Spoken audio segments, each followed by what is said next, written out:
Web technology सीखने की इस सीरीज़ के 17th वीडियो में आज हम समझेंगे कि जावास्क्रिप्ट में कमेंट्स क्या होते हैं और जावास्क्रिप्ट के किसी कोड में हम सिंगल लाइन कमेंट और मल्टी लाइन कमेंट का किस तरीके से उपयोग कर सकते हैं। तो आज के इस वीडियो को पूरा देखने के बाद आपको इन सारे सवालों के जवाब बहुत ही आसानी से समझ में आ जाएंगे। आप समझ जाएंगे कि जावास्क्रिप्ट में सिंगल लाइन कमेंट कैसे लिखा जाता है, मल्टी लाइन कमेंट किस सिंबल से शुरू होता है, कमेंट्स का मुख्य उद्देश्य क्या है, कमेंट्स का कोड परफॉर्मेंस पर क्या असर होता है और डीबगिंग के दौरान कमेंट्स क्यों ज़रूरी हैं।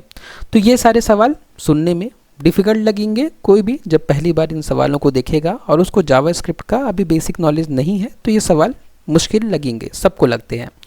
लेकिन जब आप इस वीडियो को पूरा देख लेंगे और वीडियो के आखिरी में एक छोटा सा क्विज़ होगा जिसमें मैं आपसे यही सारे सवाल पूछूंगा और जब आप वीडियो को पूरा देख लेंगे तो ये सारे सवाल आपको बहुत परिचित या फ्रेंडली लगेंगे और आप बहुत ही आसानी से इन सवालों का जवाब मुझे बता पाएंगे। तो आगे बढ़ने से पहले मैं आपको बता दूं कि अगर आप चाहें तो इस टॉपिक के कंप्लीट नोट्स को डाउनलोड कर सकते हैं, नीचे डिस्क्रिप्शन बॉक्स में लिंक दिया हुआ है उसका उपयोग करके, और आप उस नोट से पढ़कर भी इन सारे सवालों के जवाबों को आप समझ सकते हैं, ठीक है।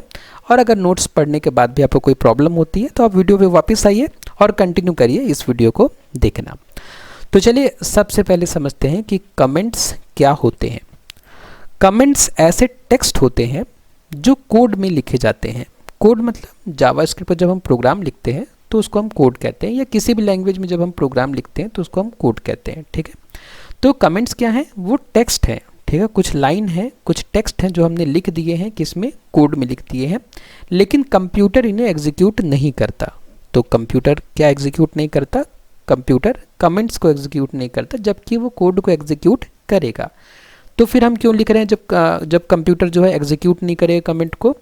ये प्रोग्रामर के लिए मैसेज या नोट्स होते हैं, ठीक है। संदेश मतलब मैसेज। तो अच्छा, तो मतलब ये हुआ कि कमेंट जो है वो प्रोग्रामर के लिए नोट्स हैं, ओके। मतलब हमने कोई प्रोग्राम में, किसी प्रोग्राम में हमने कमेंट लिखा तो जो हमारा कंप्यूटर है वो एग्जीक्यूट करेगा कोड को, लेकिन कमेंट्स को एग्जीक्यूट नहीं करेगा। और कमेंट्स प्रोग्रामर ने खुद के लिए लिखे हैं या अपने साथी प्रोग्रामर्स के लिए लिखे हैं, एक मैसेज, ठीक है। उस मैसेज में समझाया जाएगा कि ये पर्टिकुलर लाइन, कोड की ये पर्टिकुलर लाइन क्या कर रही है, ठीक है। उसके बाद कमेंट से कोड ज़्यादा रीडेबल और दूसरों के लिए आसान बनता है। बहुत अच्छी बात है कि कमेंट्स का जब हम उपयोग कर लेते हैं तो कोड को पढ़ा जाना आसान होता है, ठीक है। मतलब आसानी से पढ़ा जा सकता है, कोड को देख के समझ सकते हैं कि ये लाइन क्या कर रही है। देखिए, क्योंकि क्या होता है ना कि जब हम प्रोग्राम लिखते हैं तो प्रोग्रामिंग लैंग्वेज थोड़ा मतलब टेक्निकल होती है, ठीक है। और अगर आप पहली बार प्रोग्रामिंग कर रहे हैं या आपने भी बहुत गहराई नहीं सीखी है प्रोग्रामिंग में, तो जब आप कोई नया कोड देखेंगे तो वो पर्टिकुलर लाइन क्या कर रही है ये समझना थोड़ा मुश्किल हो जाता है। इसलिए कमेंट्स लिखे जाते हैं। कमेंट्स के जरिए आप उस लाइन के बाद जो कमेंट लिखा है उसको देख के आप समझ सकते हैं कि इस कोड में ये पर्टिकुलर लाइन क्या काम कर रही है, और दूसरों के लिए आसान बन जाता है, ठीक है। दूसरे मतलब देख के समझ सकते हैं कि ये कोड एक्चुअली कर क्या रहा है। याद रखें, कमेंट्स फ्यूचर रेफरेंस के लिए भी काम आते हैं, ठीक है। आपने आज कोई कोड लिखा, ठीक है, आपने उसमें बढ़िया से कमेंटिंग कर दी, बहुत बढ़िया से कमेंट आपने कर दिया। अब आप उस कोड को अगर 10 साल बाद भी देखेंगे तो आपको सब भूल जाएगा कि आपने क्या किया था, लेकिन जब कमेंट्स आप लिखे रहेंगे तो आप कमेंट्स देख के समझ सकते हैं कि किस लाइन में आप क्या करना चाह रहे थे, ओके। तो कमेंट्स के प्रकारों को समझते हैं हम। तो कमेंट्स दो तरह के होते हैं, सिंगल लाइन कमेंट और मल्टी लाइन कमेंट। सबसे पहले समझते हैं सिंगल लाइन कमेंट को। तो जो सिंगल लाइन कमेंट होता है वो शुरू होता है डबल स्लैश से, ठीक है। डबल स्लैश से शुरू होते हैं, एक ही लाइन में आप लिखेंगे क्योंकि ये सिंगल लाइन कमेंट है। अगर आपको छोटा सा कमेंट लिखना है तो आप सिंगल लाइन कमेंट का उपयोग करिए, जैसे यहाँ पे लिखा हुआ है, ठीक है। ये एक जावास्क्रिप्ट का कोड का एक छोटा सा पोर्शन है, ठीक है। इसमें हमने क्या किया है, ये देखिए यहाँ पे एक ये कोड लिखा है, ठीक है। ये प्रोग्राम एग्जीक्यूट करेगा, मतलब हमारा कंप्यूटर जो है इसको एग्जीक्यूट करेगा इस लाइन को, लेकिन हमारा कंप्यूटर इस लाइन को और इस लाइन को एग्जीक्यूट नहीं करेगा क्योंकि ये दोनों क्या है, सिंगल लाइन कमेंट है। हम ऐसा स्लैश लगाकर, दो स्लैश लगाकर, डबल स्लैश लगाकर हम यहाँ पे एक लाइन में कुछ भी लिखेंगे, कंप्यूटर उसको एग्जीक्यूट नहीं करेगा। ये हमारे समझने के लिए है, ठीक है, ताकि हम भविष्य में याद रख सकें कि ये पर्टिकुलर लाइन क्या कर रही है। उसके अलावा मल्टीलाइन कमेंट भी होता है। मल्टीलाइन कमेंट हम ऐसे स्लैश स्टार और स्टार स्लैश के बीच में लिखते हैं और हम इसको कई लाइन में लिख सकते हैं। जैसे यहाँ पे आप देख सकते हैं कि ये एक मल्टीलाइन कमेंट है, ठीक है। मल्टीपल लाइन है यहाँ पे। सिंगल लाइन कमेंट क्या था, सिंगल लाइन में लिखा था। मल्टीपल लाइन कमेंट क्या है कि मल्टी लाइन में लिखा हुआ है, 1 2 3, ठीक है, 3 लाइन में कमेंट लिखा हुआ है। और जब आपको मल्टी लाइन कमेंट लिखना हो तो आप मल्टी लाइन कमेंट जो शुरुआत करेंगे स्लैश स्टार से, और जब बंद करना होगा तो स्टार स्लैश लगा देंगे। अगर आप स्टार स्लैश नहीं लगाएंगे तो आपका पूरा ही कोड जो है कमेंट हो जाएगा। तो आप बताइए कि आप मल्टीलाइन कमेंट कहाँ शुरू करना चाहते हैं और कहाँ पे ख़त्म करना चाहते हैं, उसके बाद आप अपना कोड लिख सकते हैं, ठीक है। तो कमेंट 2 तरीके से लिख सकते हैं, सिंगल लाइन और मल्टीलाइन कमेंट। अब कमेंट का इम्पोर्टेंस क्या है, इस बात को हम थोड़ा डिटेल में समझते हैं कि जो कमेंट्स होते हैं उनका जो इम्पोर्टेंस है, महत्व है, वो कोड को समझने में मदद करते हैं। कौन? कमेंट। जैसे यहाँ पे कोड लिखा है, अभी अगर आप प्रोग्रामिंग में बिगिनर हैं, अगर आप अभी शुरुआती में सीख रहे हैं प्रोग्रामिंग, तो ये कोड आपको थोड़ा परेशान कर सकता है, ठीक है। लेकिन यहाँ पे जो कमेंट लिखा हुआ है, इस कमेंट का सहारा लेके आप इस कोड को थोड़ा आसानी से समझ सकते हैं। जैसे हम इस लाइन को पढ़ने के पहले ये कमेंट पढ़ लेते हैं, ठीक है। यहाँ कमेंट में ये सिंगल लाइन कमेंट लगा हुआ है, डबल स्लैश से शुरू हुआ है ना। इसको जो हमारा कंप्यूटर है वो एग्जीक्यूट नहीं करेगा। तो डबल स्लैश के अंदर लिखा हुआ है कि रिजल्ट वेरिएबल 0 से शुरू किया गया है। तो देखिए हमें समझ में आ गया ना कि रिजल्ट एक वेरिएबल है जिसकी वैल्यू क्या है, 0, मतलब रिजल्ट वेरिएबल की इनिशियल वैल्यू क्या है, 0 है, ठीक है। और रिजल्ट एक वेरिएबल है, हमें समझ में आ गया, तो ये बहुत अच्छी बात है, ठीक है। और हमने पिछले वीडियो में ही समझा था कि वेरिएबल किस तरीके से डिक्लेयर करते हैं। लेट और वेर कीवर्ड और कॉन्स्ट कीवर्ड का हम यूज़ कर सकते हैं। तो यहाँ पे फिलहाल जो वेरिएबल बनाया गया है ये लेट कीवर्ड के उपयोग से बनाया गया है। उसके बाद में देखिए ये मल्टीलाइन कमेंट है। मल्टीलाइन कमेंट में क्या लिखा हुआ है कि नीचे वाले हिस्से में हम लूप चला रहे हैं ताकि 1 से 5 तक के नंबर को जोड़ा जा सके या जोड़ सके, ठीक है। तो इस लाइन को पढ़ने के बाद हमें समझ में आ रहा है कि यहाँ पे एक लूप लगा हुआ है। ये लूप का क्या काम है, 1 से 5 तक के नंबर को जोड़ना, ठीक है। देखिए कितना इजी हो गया हमारे लिए समझना कि अगर हमें 1 से 5 तक के नंबर को जोड़ना है तो हमें इस तरीके से लूप लगाना है, ठीक है। तो लूप देखिए चल रहा है i = 1 से, जब तक i की वैल्यू छोटी है 5 से या बराबर है 5 से, और i जो है हर बार इंक्रीमेंट हो रहा है। फिर यहाँ पे एक लाइन लिखी जो कि काफ़ी कंफ्यूजिंग है, तो यहाँ पे हमने कमेंट फिर ऐड कर दिया कि रिजल्ट में i को जोड़ते जा रहे हैं। यहाँ पे क्या कर रहे हैं कि रिजल्ट जो कि पहले 0 था उसमें हम i की वैल्यू पहले 1 थी, फिर 2 हुई, फिर 3 हुई, इसको हम जोड़ते जा रहे हैं, ठीक है। देखिए कितना आसान हो गया इस कोड को समझना। और लास्ट में देखिए अंतिम रिजल्ट को कंसोल में दिखा रहे हैं, कंसोल में हम प्रिंट कर रहे हैं लास्ट के रिजल्ट को। तो कितना आसान हो गया इस कोड को समझना। तो कोड को समझने में मदद करते हैं कौन, कमेंट्स। उसके बाद में टीम के साथ सहयोग, मतलब क्या होता है कि मान लीजिए कि आप लोग एक बहुत बड़ा प्रोजेक्ट बना रहे हैं, ठीक है, अपनी टीम के साथ में। अब उस बड़े प्रोजेक्ट में सब लोग जो है पैरेलली काम कर रहे हैं, ठीक है। तो किसी ने कुछ नई लाइन ऐड करी, किसी ने कुछ नई लाइन ऐड करी, लेकिन लाइन ऐड करने के बाद अगर आप कमेंट्स लिख देंगे तो आपके जो सहयोगी होंगे, आपके जो साथी होंगे, ठीक है, आपकी जो टीम होगी, उसको उस कोड को समझने में आसानी होगी। जैसे यहाँ पे एक कोड लिखा है और हर थोड़ी देर में जो भी चीज़ें डिफ़िकल्ट है उसको समझाने के लिए यहाँ पे कमेंट्स लगे हुए हैं। जैसे 2 नंबर को जोड़ने वाला सिंपल फंक्शन है ये, ठीक है। नीचे हम कैलकुलेट सम फंक्शन को कॉल कर रहे हैं, देखिए हम कैलकुलेट सम फंक्शन को कॉल कर रहे हैं, यहाँ से कॉल होगा, कंट्रोल यहाँ पे जाएगा, ठीक है, ताकि x और y का जोड़ निकाला जा सके। इससे दूसरे टीम मेंबर्स को आसानी होगी लॉजिक समझने में। आप ये ना लिखें, ये हमारे समझने के लिए है कि आपने ये लिख दिया तो इससे आपके जो टीम मेंबर होंगे उनको आसानी होगी समझने के लिए, ठीक है। तो कमेंट्स का उपयोग हम करते हैं अपने टीम मेंबर्स को समझाने के लिए कि हमने कोड में क्या किया है, ठीक है। और याद रखिए कि ये सब जो है हमारा कंप्यूटर एग्जीक्यूट नहीं करेगा कमेंट्स को, ठीक है। फ्यूचर मेंटेनेंस के लिए भी हम यूज़ करते हैं कमेंट को। मैंने आपको पहले भी अभी बताया था कि आपने कोई कोड लिखा और अगर आप बहुत सालों बाद उस कोड को देखेंगे तो आप अपने कमेंट्स की सहायता से उस कोड को वापस रिमाइंड कर पाएंगे या वापस आप समझ पाएंगे कि आपने क्या किया था उस टाइम पे, ठीक है।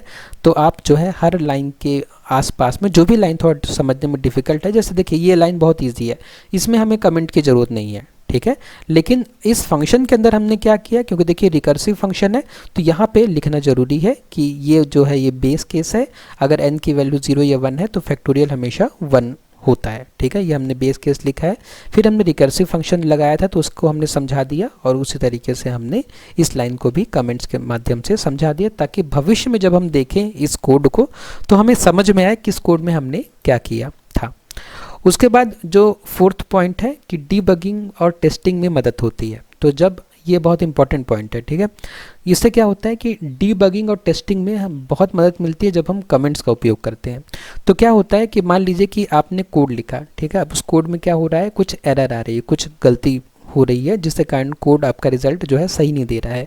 तो आप क्या कर सकते हैं कि आप कुछ लाइन को कमेंट कर, जैसे देखिए यहाँ पे ये let sum equal to a plus B, ये तो कोड है, इसी को हमने कमेंट कर दिया। इस कोड को हमने इसीलिए कमेंट किया है ताकि हम देख सकें कि अगर ये लाइन नहीं होगी तो हमारा आउटपुट क्या आएगा। ठीक है, जैसे यहाँ पे सम नाम के वेरिएबल में a प्लस बी की वैल्यू स्टोर हो रही है, ठीक है, लेकिन हम प्रोडक्ट चेक करना चाह रहे हैं कि दो नंबर को अगर मल्टीप्लाई करें तो उसका रिजल्ट क्या आता है। तो हमने सम को क्या कर दिया, कमेंट कर दिया, ठीक है, डिसेबल कर दिया इस लाइन को। अब कंप्यूटर इस लाइन को भी एग्जीक्यूट नहीं करेगा। ठीक है, तो जब भी हम डीबगिंग करेंगे तो डीबगिंग में हमारे जो कमेंट्स होंगे वो हमें बहुत मदद करते हैं ये देखने में कि हमारा कोड जो है किस लाइन के कारण प्रभावित हो रहा है। ठीक है, हम बारी बारी से कुछ लाइनों को कमेंट करते जाएंगे ताकि हम देख लेंगे कि इस लाइन को कमेंट करने के बाद हमारे कोड का रिजल्ट किस तरीके से बदल रहा है। ओके, उसके बाद में डॉक्यूमेंटेशन में तो कमेंट्स बहुत ज़रूरी है। डॉक्यूमेंटेशन में कि जो हमने कोड लिखा है उसको हम किसी को समझा सके। मान लीजिए कि हमने एक बहुत बड़ा कोड लिखा है, कोई बहुत ही ज़्यादा बिगिनर है, अभी शुरुआती लेवल पे है, तो कोड के साथ हम क्या करेंगे, कमेंट्स भी लिख देंगे। उससे क्या होगा कि उसको कोड को समझने में बहुत ही आसानी होगी। तो ये है इम्पॉर्टेंस ऑफ कमेंट। ठीक है, तो कमेंट का उपयोग करके हम ये सारे काम कर सकते हैं। उसके बाद अब बेस्ट प्रैक्टिसेस की बात कर लेते हैं कि किस तरीके से हम कमेंट करें ताकि हमारा जो प्रोग्राम है वो ज़्यादा इफ़ेक्टिव हो सके। साफ और छोटे कमेंट्स लिखें, तो हमें कमेंट्स साफ लिखने चाहिए और छोटे लिखने चाहिए। ठीक है, कमेंट्स इतने बड़े ना हो जाएं कि कोड ही कमेंट्स के बीच में छुप जाए। ज़रूरत से ज़्यादा कमेंट ना डालें। ठीक है, इस बात के वो ध्यान दें कि कमेंट्स ऐसा ना हो कि आप हर एक ईजी लाइन को भी कमेंट कर रहे हैं। ठीक है, हर एक ईजी लाइन को के बारे में भी आप समझा रहे हैं कि इतना ईजी लाइन क्या है, तो ज़रूरत से ज़्यादा कमेंट ना करें। भाषा इंग्लिश या हिंदी या टीम के हिसाब से चुनें। तो आप जो लैंग्वेज आपको यूज़ करनी है कमेंट्स में वो आप अपनी टीम के हिसाब से सुनें कि आपके टीम के जो मेंबर्स हैं वो किस में कंफर्टेबल हैं, कौन सी लैंग्वेज में, आप उसी लैंग्वेज में कमेंट्स लिखें। हर इंपॉर्टेंट फंक्शन या लॉजिक पर कमेंट रखें, तो जो भी इंपॉर्टेंट फंक्शन और लॉजिक है उस पर ज़रूर आप कमेंट लिखें। ठीक है, तो आज के वीडियो में इतना ही। अब हम वीडियो को कंक्लूड कर सकते हैं। आज की इस वीडियो में हमने समझा एक अच्छा प्रोग्रामर वही है जो साफ वेल कमेंटेड कोड लिखता है। ठीक है, अगर आपको एक अच्छा प्रोग्रामर बनना है तो आपको साफ और वेल कमेंटेड कोड लिखने पड़ेंगे। ठीक है, मतलब एक ऐसा कोड जिसमें कमेंट सही जगह पे और सही तरीके से और सही शब्दों में लिखा हो, ये प्रैक्टिस से आएगा। ठीक है, इसकी कोई किताब नहीं होती, आप जैसे जैसे कोडिंग करते जाएंगे, कमेंट लिखते जाएंगे, धीरे धीरे आपको कॉन्सेप्ट्स क्लियर होते जाएंगे। कमेंट्स आपके कोड को प्रोफेशनल और मेंटेनेबल बनाता है। ठीक है, अगर आप कमेंट्स अपने कोड में लिखे हैं तो आपका कोड प्रोफेशनल दिखेगा और इसको मेंटेन करना भविष्य में आसान रहेगा। इसलिए हमेशा कमेंट का सही इस्तेमाल करें, न ज़्यादा न कम। ओके, उसके बाद अब समय हो गया छोटे से क्विज़ का। इस क्विज़ में वही सारे क्वेश्चन हैं जो मैंने आपको वीडियो की शुरुआत में पूछे थे। उस टाइम हो सकता है आपको क्वेश्चन समझने में दिक्कत हुई हो, लेकिन अब जब आप क्वेश्चन को देखेंगे तो आपको बहुत ईजी लगेंगे सारे क्वेश्चंस। तो आज की इस क्विज़ का जो पहला क्वेश्चन है वो है कि जावास्क्रिप्ट में सिंगल लाइन कमेंट कैसे लिखा जाता है।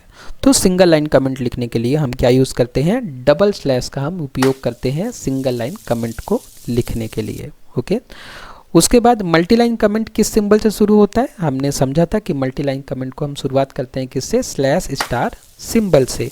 तो मल्टीलाइन कमेंट्स किससे शुरू होता है, स्लैश और स्टार से, और ख़त्म किससे होता है, स्टार और स्लैश से। ओके, उसके बाद क्वेश्चन नंबर 3 है कि कमेंट्स का मुख्य उद्देश्य क्या है, कोड को डिलीट करना, नहीं, कोड का एग्जीक्यूशन तेज करना, बिल्कुल नहीं, कोड को समझाना और डॉक्यूमेंटेशन बनाना, बिल्कुल सही। ठीक है, तो कमेंट्स का मुख्य उद्देश्य क्या है, कोड को समझाना और डॉक्यूमेंटेशन बनाना। कमेंट्स का कोड परफॉर्मेंस पर क्या असर होता है, कोड को स्लो कर देता है, नहीं, कोड को फास्ट कर देता है, नहीं, कोई असर नहीं होता, बिल्कुल। ठीक है, जब हम कमेंट्स लगाते हैं अपने प्रोग्राम में तो उससे प्रोग्राम के परफॉर्मेंस में कोई फ़र्क नहीं पड़ता। ठीक है, बस हमारा कोड जो है वो समझने में आसान हो जाता है। इसके बाद आज के इस क्विज का जो 5वां क्वेश्चन है वो है कि डीबगिंग के दौरान कमेंट्स क्यों ज़रूरी है। तो डीबगिंग मतलब कि अगर आपके प्रोग्राम में कोई बग आ गया है, बग मतलब कि कुछ प्रॉब्लम आ गई, कुछ एरर आ गई है, तो उसको ठीक करने के लिए मतलब डीबग करने के लिए कमेंट्स क्यों ज़रूरी है। अनयूज्ड कोड को टेम्पररी बंद करने के लिए, बिल्कुल सही। कोड को डिलीट करने के लिए, बिल्कुल नहीं। एरर बढ़ाने के लिए नहीं। नए एरर इंट्रोड्यूस करने के लिए, बिल्कुल नहीं। तो इसका जो सही आंसर है वो है डीबगिंग के दौरान कमेंट्स क्यों ज़रूरी हैं, अनयूज्ड कोड को टेम्पररी बंद करने के लिए। ठीक है, मैंने आपको बताया था कि आप अगर आपके प्रोग्राम में कोई प्रॉब्लम आ रही है तो आप कुछ लाइन्स को जिनके कारण आपको लगता है कि इस लाइन के कारण प्रॉब्लम आ रही है, उन लाइन को थोड़ी देर के लिए बंद कर सकते हैं और देख सकते हैं कि इन लाइनों को हटाने के बाद हमारा कोड किस तरीके से बिहेव कर रहा है। तो ये थे हमारे आज के क्विज़ के 5 क्वेश्चंस। आप लोगों से रिक्वेस्ट है कि आप लोग मुझे कमेंट बॉक्स में बताइए कि इन 5 में से आपने कितने क्वेश्चंस के जवाब अपने मन में सही सोचे। उसके बाद एक बार मैं आपको फिर रिमाइंड करा दूं कि आप इस टॉपिक के कंप्लीट नोट्स को डाउनलोड कर सकते हैं। नीचे डिस्क्रिप्शन बॉक्स में लिंक दिया हुआ है, आप लोग उस नोट्स को ज़रूर डाउनलोड करें और एक बार नोट्स से भी ज़रूर पढ़ें ताकि आपको एग्ज़ाम में हेल्प मिल सके कि आपको लिखना क्या है आंसर में इस टॉपिक पर। ठीक है, तो अगर आपको वीडियो पसंद आए तो वीडियो को लाइक करें, शेयर करें अपने फ्रेंड्स के साथ में और सब्सक्राइब करें चैनल को। आपने वीडियो को लास्ट तक देखा उसके लिए बहुत बहुत धन्यवाद।